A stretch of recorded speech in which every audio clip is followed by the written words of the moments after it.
It is my pleasure to join in welcoming you to the 10th Annual Women Peacemakers Program. I only wish I could be there with you. I would like to thank the University of San Diego for hosting this important gathering and the Joan B. Kroc Institute for Peace and Justice for your invitation to be a part of this event. But even more, I want to thank the Institute for the extraordinary work it has been doing every day for the last 10 years to empower women leaders who are on the front lines of peacemaking around our world. I would like to congratulate you on the 10th anniversary of the Women Peacemakers Program and your commitment to empowering international women leaders who are on the front lines of peacemaking processes everywhere. I so admire the work of all the co-convening partners and all the participants taking part in this conference. Your efforts around the world on peace, women, and security has had a powerful impact in supporting women to become equal partners in preventing conflict and building peace. Today, women are on the front lines of change around our world, and they are changing the world by taking on some of the toughest issues, including those of war and peace, in some of the harshest environments. A woman in Afghanistan pleaded one night in a conversation I had with her in Kabul. She said, "Don't look at us as victims, but look at us as the leaders that we are." Her statement affected me profoundly. She was quite right, of course. Women are too often viewed solely as victims and not as the powerful agents of change that they are.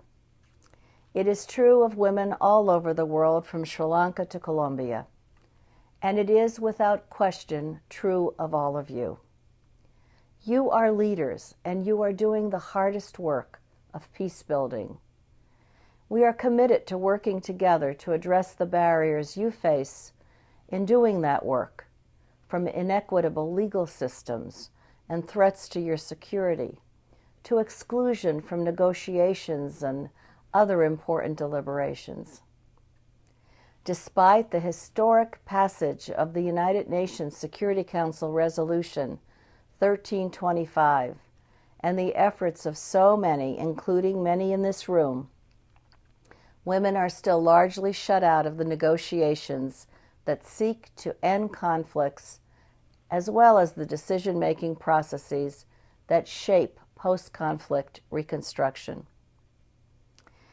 In the past 20 years, hundreds of peace treaties have been signed, but a sampling of those treaties shows that less than 8% of negotiators were women.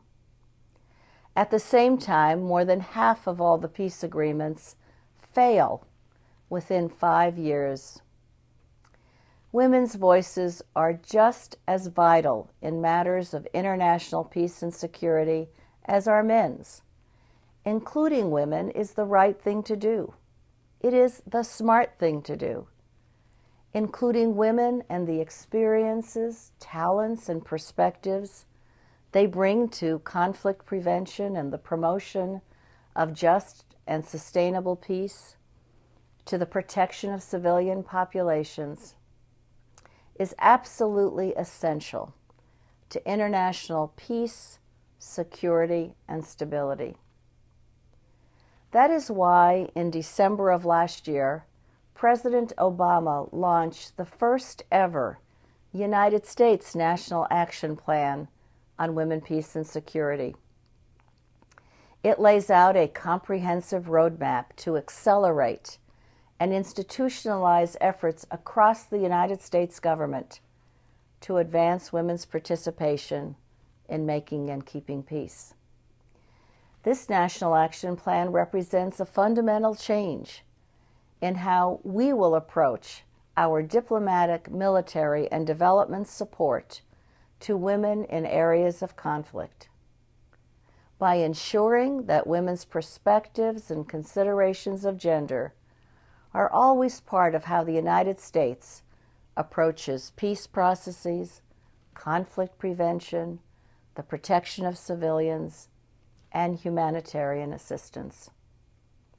We are seeking to better engage, empower, and ensure the protection of women and girls across the world. And we recognize, as you do, that the rule of law is essential to these efforts. Promoting an independent judiciary, bringing perpetrators to justice, and establishing the rule of law in so many other ways are critical components if gender-based violence is to be addressed and if peace efforts are to succeed. Take Guatemala, a post-conflict country where many laws are in place. Laws against femicide and domestic violence, for example. And yet these very laws, more often than not, go unenforced. Femicide continues to pose a very serious challenge. Impunity cannot be tolerated anywhere. Fortunately, there is an impressive network of NGOs in Guatemala that are working together with the Attorney General, Claudia Paz y Paz, for whom tackling violence against women is a top priority. So whether in Guatemala or Kenya or Nepal or anywhere else, governments must carry out judicial and security sector reform, and citizens must be assured that perpetrators will be prosecuted and the rule of law will govern. Otherwise, violence will continue to breed violence. Women also have a very critical role to play in political transitions. Women were on the front lines of the Arab Spring. Yet in some post-revolutionary countries today, they are being shoved aside, their rights threatened, their progress threatened as well. In other countries, Tunisia, for example, the major political parties pledged to uphold women's rights and agreed to a zipper system in the electoral process that paved the way for 30% of the Constituent Assembly to be comprised of women. Today, 4 of the 6 committees drafting the new Constitution are headed by women. Yet even in this environment, women are fearful that they may lose ground and have asked for the support of all of us and the greater international community. Our sisters in Afghanistan fear that the progress they have made over the last decade will be reversed. Today, over 4 million girls are attending school. Over 25% of the seats in Parliament are held by women, and other women have been appointed to government ministries or serve as diplomats. Life expectancy for women has risen from 44 years in 2001 to 64 years today. Afghan women want to see an end to the conflict that has racked their country. And no one has suffered more in Afghanistan than the women have. We have only to recall the oppression that the Taliban imposed.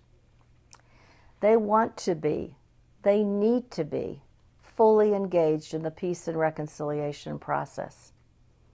They know and we know that if they are silenced or marginalized, any potential for peace will be subverted. That is why we in the United States and so many other countries have been working to support Afghan women's inclusion in all the decisions about their future. In the Loya Jirga, the international conferences, the High Peace Council, and more. We have called for implementation of the Elimination of Violence Against Women law, for women's appointments to the Supreme Court, and women's economic participation.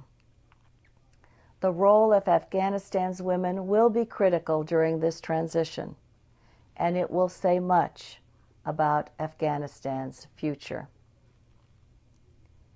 Women's full participation in peace building, in economic participation, in growing democracies, and promoting the rule of law is indispensable. We are making progress on this road, but our journey is far from over. You are the change makers. You are women making a difference. We all owe you a debt of gratitude, and we are so inspired by your courage and your commitment, often at great risk. And we will do all we can to support you in the hard work of securing just, peaceful, and prosperous societies. Godspeed to each and every one of you in your work, for blessed indeed are the peacemakers.